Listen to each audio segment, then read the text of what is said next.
नमस्कार दोस्तों स्वागत है आपके अपने YouTube channel SK B Ashok Kumar में।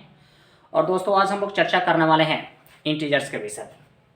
क्लास 6 का ये मैथ है और ये हेडिंग है हमारा इंटीजर्स, लेसन 4 है ये।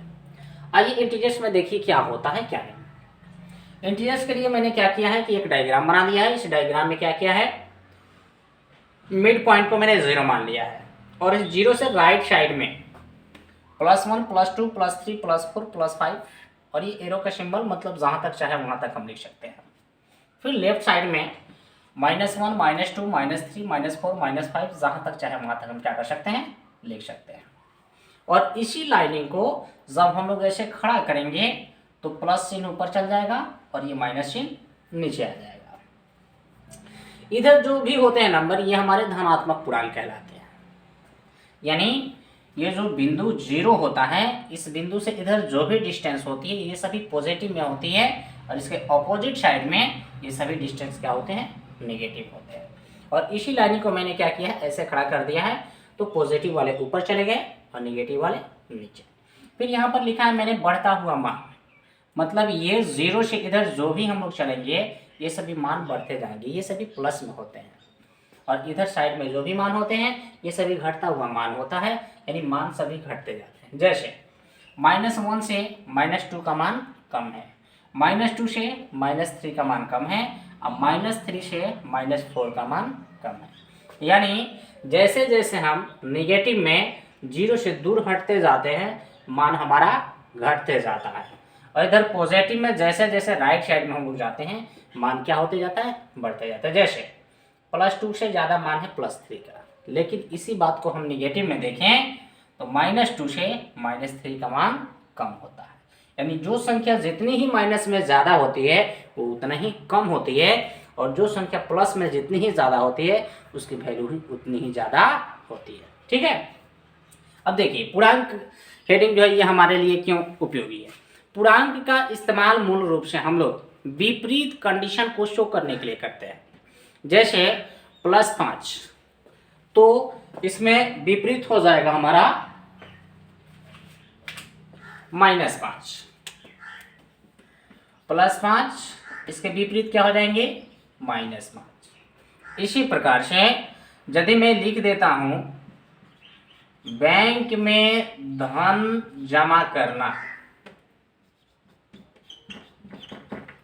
ये पॉजिटिव में यदि मैं लिखता हूं तो इसका विपरीत हो जाएगा बैंक से कर्ज लेना, ये नेगेटिव हो जाएगा। मतलब ये हुआ कि पूर्णांक का इस्तेमाल हम लोग विषम परिस्थिति के लिए, उल्टा के लिए, ऑपोजिट के लिए इस्तेमाल करते हैं।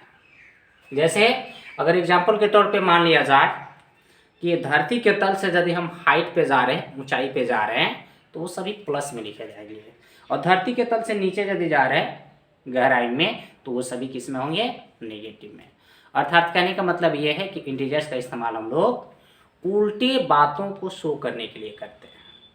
जैसे अगर पूरब को हम लोग प्लस मान लें तो माइनस में क्या हो जाएगा, पश्चिम हो जाएगा। राइट साइड को यदि हम प्लस में मान लें तो लेफ्ट साइड किस में हो जाएगा, माइनस में हो जाएगा। यही एक निष्कर्ष निकलता है कि विपरीत कंडीशन को शो करने के लिए इंटीजर्स का इस्तेमाल हम लोग करते हैं।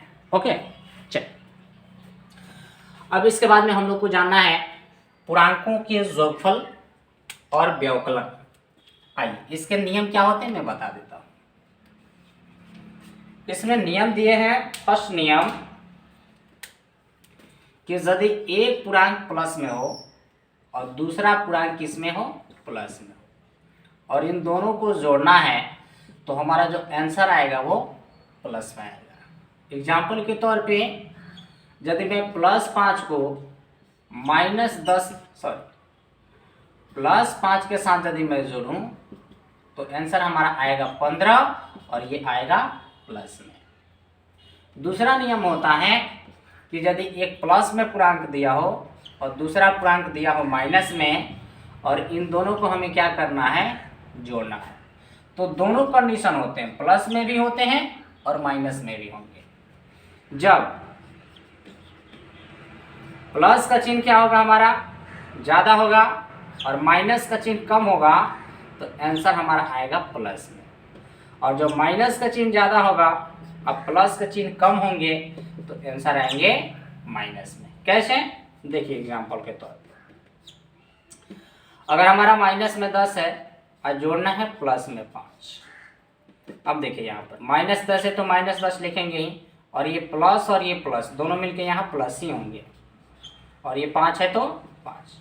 अब देखिए एक माइनस में और एक प्लस में, तो ये घट जाएगा, 10 में से 5 घटेगा 5, और यहाँ माइनस का चिन्ह ज़्यादा है ना, माइनस लग जाएगा। कहने का मतलब क्या है कि जिसका चिन्ह ज़्यादा होता है उस चिन्ह को ही हम लोग लिखते हैं। और इसी को यदि मैं बदल दूँ, ऐसे दे दूँ एग्जाम्पल के तौर पे, अगर मैं 5 रख लूँ प्लस में और माइनस में रख लूँ 10, तो देखिए इसके आगे क्या चिन्ह छिपा है, प्लस। तो 10 में से 5 ये घटेगा, 5 होगा, और माइनस का चिन्ह ज़्यादा है ना, तो यहाँ माइनस लगेगा। कहने का मतलब ये है कि प्लस और माइनस हो तो प्लस भी हो सकता है और माइनस भी हो सकता है। अगर ये प्लस में 20 हो जाए और माइनस में 10 हो, तो देखिए यहाँ प्लस का चिन्ह छिपा रहता है, वैसा कि लिखें या ना लिखें, तो 20 में से 10 घटेगा 10, यहाँ प्लस का चिन्ह है, ये चिन्ह प्लस में आ जाएगा। 20 माइनस 10 प्लस में 10 होगा, और प्लस के चिन्ह को हम लोग नहीं लिखते हैं, ओनली हो जाएगा हमारा 10। एक और एग्जाम्पल देख लीजिए, यदि माइनस में 20 हो और माइनस में 10 हो, तो दोनों माइनस में है ना, तो दोनों जब माइनस में होंगे तो जुट जाएंगे, 20 और 10 मिलके 30 हो जाएंगे, और दोनों माइनस है तो माइनस लिखा जाएगा। अगर माइनस में 50 होता है और प्लस में 30 होते हैं, तो फिर क्या हो जाएगा, ये 50 में से 30 घटेगा, जुटेगा नहीं, घटेगा, क्योंकि एक माइनस है और एक प्लस है तो घट जाएगा। तो 50 में से 30 20 हो गया घटने पर, और माइनस का मार्क ज़्यादा है तो माइनस लिखाएगा। ठीक है ना, यस। तो ये क्रियाएं होती है ना। तो पूर्णांक में ज़्यादा कुछ नहीं है, ये थोड़ा सा नियम ख्याल करके रखेंगे, प्लस माइनस वाला है ना जी। इसमें अगर दोनों माइनस में है, देखिए इधर अगर दोनों माइनस में है, जैसे हम एक माइनस में है और दूसरा टर्म भी क्या है, माइनस में, और दोनों को जोड़ना है, तो भैया दोनों क्या होगा, माइनस में होगा। दोनों को जोड़ देंगे लेकिन चिन्ह माइनस का देंगे। जैसे माइनस में 5 हो गया, अब फिर माइनस में 5, दोनों को जोड़ना है, तो -5 और -5 मिलके क्या हो जाएंगे, माइनस का 10, जो कि एग्जाम्पल मैंने यहाँ पर बताया हुआ है 20 और 10 के साथ। ठीक है ना, यस। तो इसमें ज़्यादा कुछ नहीं है, बस यही ख्याल करके रखना है कि जो ज़्यादातर निगेटिव होता है वो कम होता है, अब पॉजिटिव में जो होते हैं वो सभी ज़्यादा वैल्यू में होते हैं। ठीक है, इसको नोट कर लीजिए।